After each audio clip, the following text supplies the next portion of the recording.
Estado, Gobierno y Sociedad, por Norberto Bobbio. 2.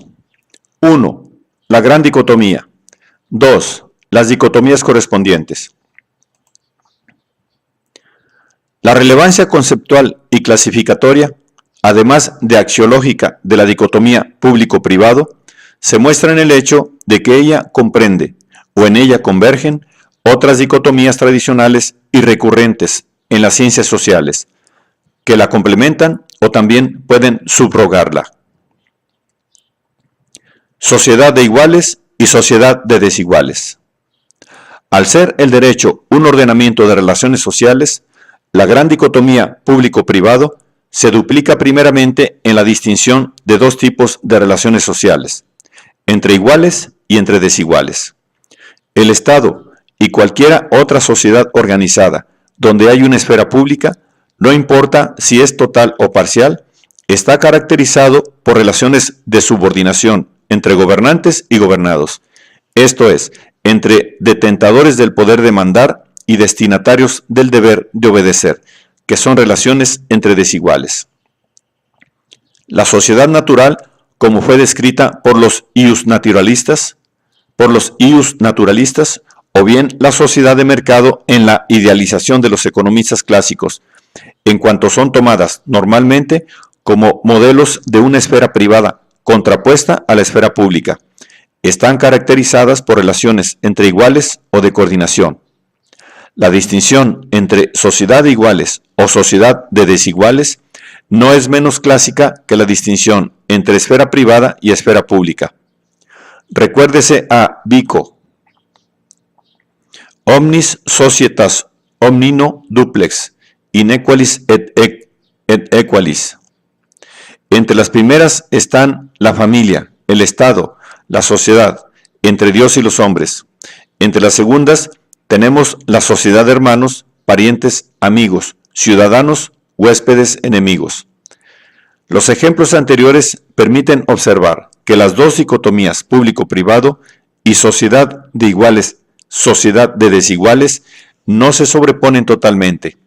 La familia pertenece convencionalmente a la esfera privada opuesta a la esfera pública, o mejor dicho, es ubicada en la esfera privada allí donde por encima de ella se encuentra una organización más compleja, como la ciudad, en el sentido aristotélico de la palabra, o el Estado, en el sentido de los escritores políticos modernos. Pero con respecto a la diferencia de las dos sociedades, es una sociedad de desiguales, porque en la pertenencia convencional de la familia a la esfera privada está la prueba de que el derecho público europeo que acompaña la formación del Estado constitucional moderno ha considerado privadas las concepciones patriarcales, paternalistas o despóticas del poder soberano, que asemejan el Estado a una familia en grande o atribuyen al soberano los mismos poderes del patriarca, el padre, el amo. Señores con diversos títulos o con diferente dominio en la sociedad familiar. Por otra parte, la relación entre enemigos, que Vico la concibe correctamente en el ámbito de las relaciones entre iguales, porque la sociedad internacional de manera abstracta es considerada una sociedad de entes formalmente iguales, tan es así que fue comparada de Hobbes a Hegel con el estado de naturaleza. Es ubicada normalmente en la esfera del derecho público, aunque se trate del derecho público externo que regula las relaciones entre los estados, diferente del derecho público interno que regula las relaciones entre gobernantes y gobernados en un estado. Con el nacimiento de la economía política, de la que proviene la diferenciación entre relaciones económicas y relaciones políticas, entendidas las relaciones económicas como relaciones fundamentales entre desiguales a causa de la división del trabajo, pero formalmente iguales en el mercado, la dicotomía público-privado aparece bajo la forma de distinción entre sociedad política o de desiguales y sociedad económica o de iguales, o desde el punto de vista del sujeto característico de ambas, entre la sociedad del citoyen o ciudadano que mira al interés público y la del burgués, que contempla los intereses privados en competencia o colaboración con otros individuos. Tras la distinción entre esfera económica y esfera política, reaparece la antigua distinción entre la singularum utilitas y el status rei publicae, con la que surgió por primera vez la distinción entre la esfera privada y la esfera pública. Así también, la distinción ius naturalista entre estado de naturaleza y estado civil se recompone a través del nacimiento de la economía política en la diferenciación entre sociedad económica y en cuanto tal no política y sociedad política. Sucesivamente, entre sociedad civil, entendida hegelianamente, o mejor dicho, en términos marxistas, como sistema de las necesidades y estado político, donde debe resaltarse que la línea de separación entre, por un lado, estado de naturaleza, esfera económica, sociedad civil, y por otro, estado civil, esfera política, estado político, siempre transita entre una sociedad de iguales, por lo menos formalmente, y una sociedad de desiguales. Ley y contrato. La otra distinción conceptual e históricamente relevante que confluye en la gran dicotomía es la que se refiere a las fuentes, en el sentido técnico-jurídico del término, del derecho público y del derecho privado. La ley y el contrato, o más en general, el llamado asunto jurídico. En un trascendental fragmento de Cicerón, se dice que el derecho público consiste en la lex, ley, en el senatus consultus, decreto del Senado, o en el fedus, el tratado internacional. El derecho privado, en las tablae, códigos, en la pactum conventum, pactos o acuerdos, y en la stipulatio, estipulaciones, partitiones oratoria 37-131. Como se observa, aquí el criterio de distinción entre derecho público y privado es la diferente manera bajo la cual uno y otro existen en cuanto conjunto de reglas vinculantes de la conducta. El derecho público es tal en cuanto es impuesto por la autoridad política y asume la forma específica y cada vez más preponderante conforme avanza el tiempo de ley, en el sentido moderno de la palabra, es decir, de norma obligatoria porque es impuesta por el detentador del poder supremo, el soberano, y reforzada constantemente por la coacción, cuyo ejercicio exclusivo pertenece al propio soberano.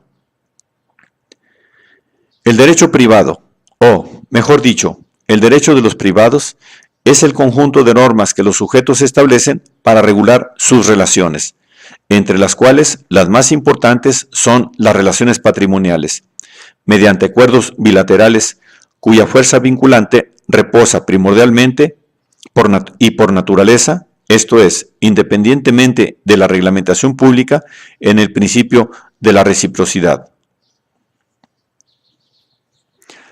La sobreposición de las dos dicotomías, privado-público, contrato-ley, revela toda su fuerza explicativa de la doctrina moderna del derecho natural, para el cual el contrato es la forma típica bajo la que los individuos regulan sus relaciones en el estado de naturaleza, es decir, en donde no existe todavía un poder público, mientras la ley, definida normalmente como la expresión más alta del poder soberano, voluntas superioris, es la forma bajo la cual son reguladas las relaciones entre los súbditos y entre estos y el Estado, en la condición civil, esto es, en la sociedad que se mantiene unida por una autoridad superior a los individuos. A su vez, la contraposición entre estado de naturaleza y estado civil, como la contraposición entre esfera de las libres relaciones contractuales y esfera de las relaciones reguladas por la ley, es acogida y convalidada por Kant, en el que se concluye el proceso de identificación de las dos grandes dicotomías de la doctrina jurídica. Por un lado, derecho privado, derecho público. Por otro, derecho natural, derecho positivo. El derecho privado o de los privados es el derecho del estado de naturaleza, cuyos institutos fundamentales son la propiedad y el contrato. El derecho público es el derecho que emana del Estado, constituido por la supresión del estado de naturaleza. Por consiguiente, es el derecho positivo en sentido estricto, el derecho cuya fuerza obligatoria deriva de la posibilidad de que en su defensa se ejerce el poder coactivo que pertenece exclusivamente al soberano.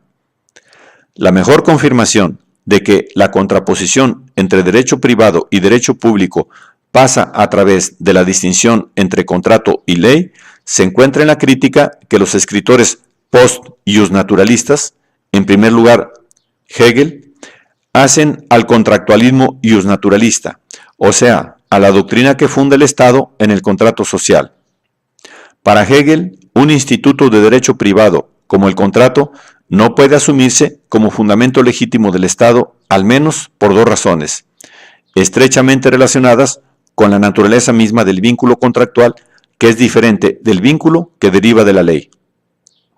En primer lugar, porque el vínculo que une al Estado con los ciudadanos es permanente e inderogable por parte de estos, mientras que el vínculo contractual es derogable por las partes. En segundo lugar, porque el Estado puede pedirle a sus ciudadanos, aunque en circunstancias excepcionales, el sacrificio del mayor bien, la vida, que es un bien contractualmente indisponible. No por casualidad, el contractualismo es rechazado por todos los críticos del iusnaturalismo, por ser una concepción privativista y por ello inadecuada del Estado, el cual, para Hegel, toma su legitimidad y por tanto el derecho de mandar y de ser obedecido, o por el simple hecho de representar en una determinada situación histórica el espíritu del pueblo o de ser encarnado en el hombre del destino, el héroe o el hombre de la historia universal, en ambos casos en una fuerza que trasciende lo que puede derivar de la agregación y del acuerdo de voluntades individuales. Justicia conmutativa y justicia distributiva. La tercera distinción que confluye en la dicotomía público-privado y puede ilustrarla y ser ilustrada por ella es la que se refiere a las dos formas clásicas de la justicia, distributiva y conmutativa. Distributiva y conmutativa. La justicia conmutativa es la que regula los intercambios.